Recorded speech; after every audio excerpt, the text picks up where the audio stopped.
Според властите на Мексико Сити, 40% од возилата ќе мора да бидат исклучени од патиштата.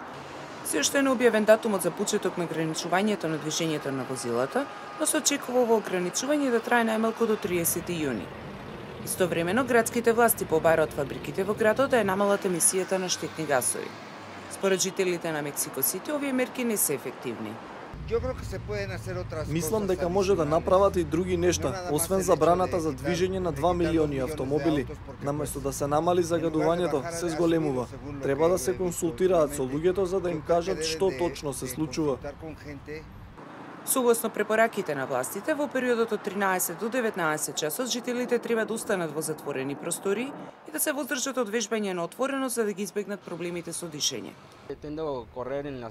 Џогирам наутрох, кога квалитетот на воздухот е малку подобар. Излегувањето во попладневните часови не е добро, затоа што може да предизвика многу штета на здравјето.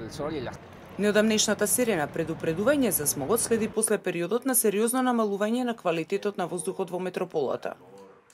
Имаме флота од повеќе од 4 милиони возила кои истовремено се во оптех.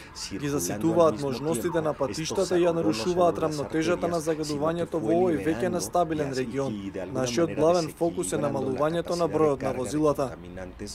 Властите соопштија дека алармот произлегува од вонредното зголемување на концентрацијата на озон и интензивната сончева радиација во Мексико Сити, кој е дом на повеќе од 20 милиони жители. Озонот, кој е клучна состојка на смогот, е форма на кислород создадена од реакција на сончевата светлина со воздухот кој содржи други загадувачи, како што се јаглеводородите и азотните оксиди. Озонот може да предизвика тешкоти во дишењето и да ги влоши болестите на срцето.